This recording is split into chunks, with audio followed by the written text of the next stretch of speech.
इस दुनिया में पागल को छोड़कर और जो भी नॉर्मल इंसान है सबको पता है कि भारत में मुसलमानों के साथ जाति हो रही है। एकदम इसमें कोई कन्फ्यूजन नहीं। और कोर्ट में मामला अब रिजर्व्ड है। मुझे लगता है कि न्यायालय में कभी न्याय मिलता है, कभी नहीं मिलता है, और न्याय ना मिले तो भी चलेगा। कई बार तो ऐसा होता है कि अदालतों में अन्याय मिलता है। तो जो मसला है कोर्ट में चलने दीजिए, लेकिन मेरी समझ है कि ये पब्लिक परसेप्शन, पब्लिक ओपिनियन का मामला है। और डेफिनेटली मैं कह रहा हूं कि आपके खिलाफ पब्लिक ओपिनियन बना दिया गया है। मैं दिल्ली से बाहर घूमता हूं कई बार, तो टैक्सी में बैठता हूं तो ऐसे समझने की कोशिश करता हूं। ज़्यादातर टैक्सी चलाने वाले दलित बैकवर्ड होते हैं, और उनसे पूछिए तो एक लाइन जरूर आपको मिलेगा। ज़्यादातर मैं कह रहा हूं कि अच्छा है, मुसलमान को टाइट कर रहा है, टाइट हो रहा है। तो ये पब्लिक ओपिनियन जो बनाया गया है वो क्यों, कैसे बनाया गया है? आरएसएस के इतिहास को जो जानते हैं, मैं पढ़ता हूँ, आज मैं अंबेडकर की communal deadlock and it's solution पढ़ रहा था, कि आरएसएस के इतिहास को जो जानता है, जो बंच ऑफ थॉट पढ़ा होगा, तो मुसलमानों से इनकी कितनी मोहब्बत है वो सब जानते हैं। और वो मोहब्बत इसलिए है कि 672 साल आपने उनसे दरबारी कराई और बिरयानी खिलाई, इसलिए ये नफरत है। ईसाइयों से इसलिए नफरत है कि पहली बार इक्वलिटी बिफोर लॉ अंग्रेजों के ज़माने में आया। स्कूल खोले, इंस्टीट्यूशन खोला, और एक अपराध के लिए ब्राह्मण को भी वही सजा और दलित को भी वही सजा, अंग्रेजों को भी वही सजा। तो इसलिए उनसे नफरत है। और तीसरा कम्युनिस्ट है। अभी भाई साहब, वकील साहब जो बोल रहे थे, एकदम परफेक्ट बोल रहे थे। ये मसला जो है, कभी सीए आएगा, एनआरसी आएगा, कभी 370 आएगा, कभी कुछ और आएगा, अभी वक्फ बोर्ड है, और ये खत्म होगा तो अगला आएगा, वो भी मैं बता देता हूँ। अगला आएगा झटका बनाम हलाल। झटका बनाम चल रहा है, अंदर चल रहा, अंडर करंट है।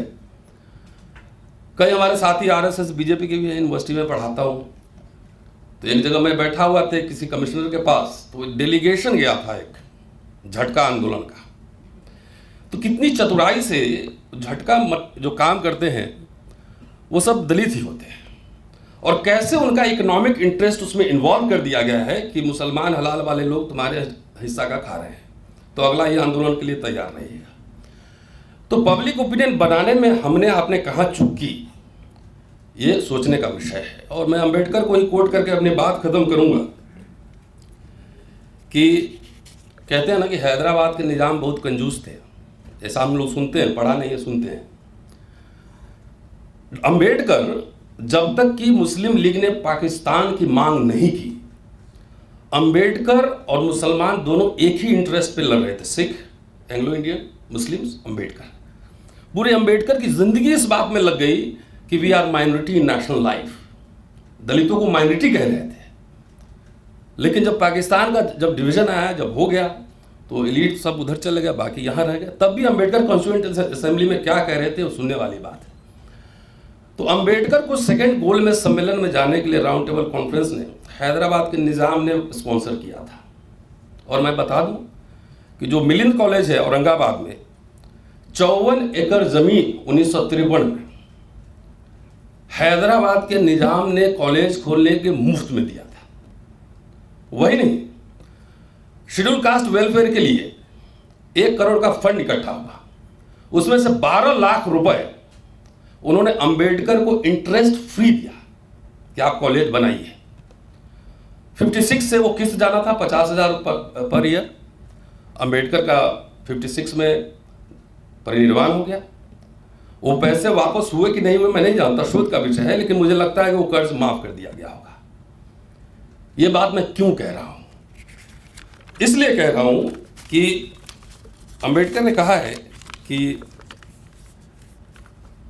विदाउट सोशल डेमोक्रेसी हम पॉलिटिकल डेमोक्रेसी अचीव नहीं कर सकते।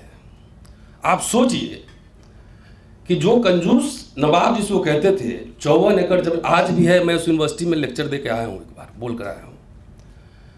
क्या दलित को हिंदू बना दिया गया है, मुसलमान को हिंदू बना दिया गया है, सॉरी बैकवर्ड को, और उसके पास एक कॉमन कॉज है ना, नाम एक तरह का है, संस्कृति एक तरह की है, बोली भाषा एक तरह की है, और हम ये भी जानते हैं कि उसके असली शत्रु आरएसएस बीजेपी के वो दलित हैं, क्योंकि इंडियन रिपब्लिक 50 साल में जो मिडिल क्लास बना है, जिनको वो अछूत समझते थे, वो मिडिल क्लास उठ के इनको जवाब दे रहा है। असली तो मार वहां पर नहीं है, लेकिन आम मानस को, जनमानस को हिंदुआइजेशन कर दिया गया है। Do have any alternative? कोई विकल्प है? जब आप सोशल डेमोक्रेसी नहीं करेंगे, तो इसलिए मैं कह रहा हूं जुडिशरी का मसला नहीं है, रोज नए आएंगे इशू, ये पब्लिक ओपिनियन का है।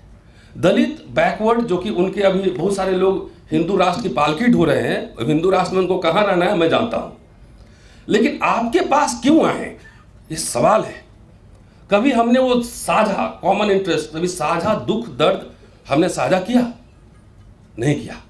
हर समय इशू आएगा। मैं स्टूडेंट था, बाबरी मस्जिद जब उस पर हमला हुआ था, उस समय भी हम लोग जंतर मंतर पर कहाँ कहाँ रैली निकालते थे।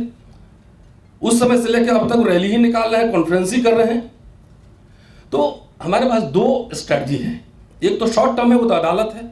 अदालत से कई बार सरकार जो अपने नहीं करती, अदालतों से करवा लेती है। अब हो गया, अदालत कह दिया तो कह दिया, अब कहाँ जाएंगे आप? तो ये हमारे नौजवान साथी कह रहे थे सड़क पे लड़ना पड़ेगा, तो इसके लोग चाहिए, और लोग आपके पास तब आएंगे कि लगेगा कि उनको कि हमारा भी इंटरेस्ट आप प्रोटेक्ट कर रहे हैं। अगर 10 आप दलित बैकवर्ड को विदेश में पढ़ाए रहते, दुख की बात है कि ना अब नवाब है वो, न साहू जी महाराज हैं, न गायकवाड़ हैं, कोई नहीं। अगर दलित बैकवर्ड को, तो आपकी लड़ाई तो वो लड़ लेता ना, सामने दिखता कि हमने पीएचडी करवाई है इसको ऑक्सफोर्ड से, इसको स्पॉन्सरशिप हमने दिया है, तो जो एक फिलैंथ्रोपी का काम है, तब आपको क्यों बोलना है? आपकी लड़ाई तो ये लोग लड़ लेगा। तो इसलिए मेरा एक प्रस्ताव है कि ये लड़ाई ऐसा नहीं कि वक्फ बोर्ड का खत्म हो जाएगा तो ये रुकने वाली है, ये अनवरत चलती रहेगी। अब कोई मुसलमान विदेश नहीं भेजेगा, क्योंकि उसके लिए पासपोर्ट वीजा सब लगवाना पड़ेगा। बोलेगा यहीं रहो, सेकंड क्लास सिटीजन बन के रहो, सेकंड क्लास सिटीजन। तो इसलिए ये बहुत गंभीर मसला है। दिल्ली में हम लोग काम करते हैं, अरे हमारे ऊपर भी मुकदमे कई चल रहे हैं, ठीक है, इससे डरने की बात नहीं है, ये लड़ाई चलेगी। लेकिन अंबेडकर ने जो कॉन्स्टिट्यूएंट असेंबली में जो बात कही थी, और आज़ादी के बाद 4 नवंबर 1948 को, और मैं वो पढ़ देता हूँ, इसलिए मैं लेकर आया था। उन्होंने कहा था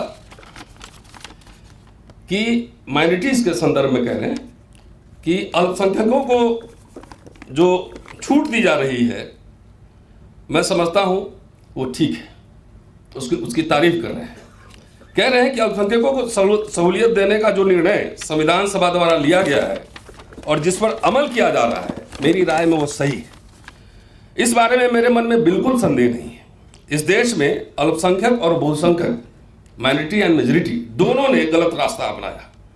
अल्पसंख्यकों के अस्तित्व को नकारना बहुसंख्यक की गलती है, और अल्पसंख्यकों को अल्पसंख्यकवाद को सीने में चिपकाए रखना, कि मैं रोते रहना कि मैं माइनॉरिटी हूं, वो भी दूसरी गलती है। दोनों उद्देश्य साध्य हो सके, इसके उपाय ढूंढना जरूरी है। इस दिशा में आगे बढ़ने की शुरुआत के तौर पर अल्पसंख्यकों के अस्तित्व को मानना ही होगा।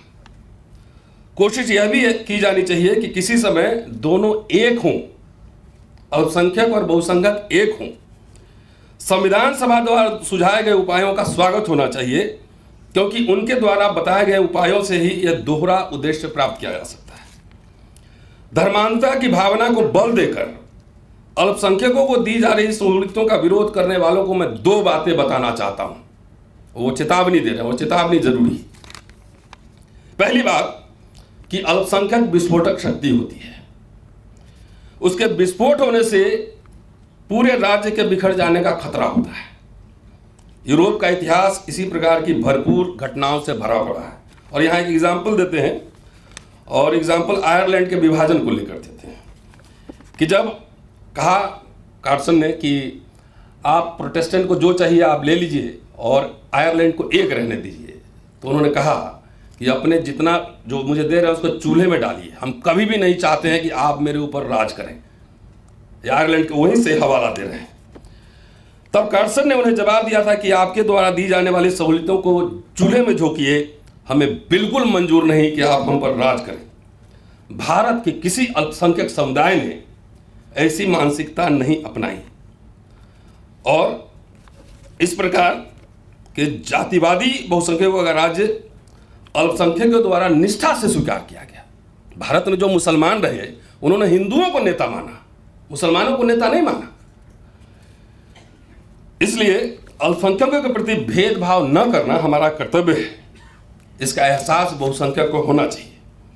अल्पसंख्यकवाद टिका रहे यह बहुसंख्यक के बर्ताव पर निर्भर करेगा और जिस दिन वे भेदभाव छोड़ देंगे उस दिन जो है ना वो अल्पसंख्यक का मेजॉरिटी खत्म हो जाएगा।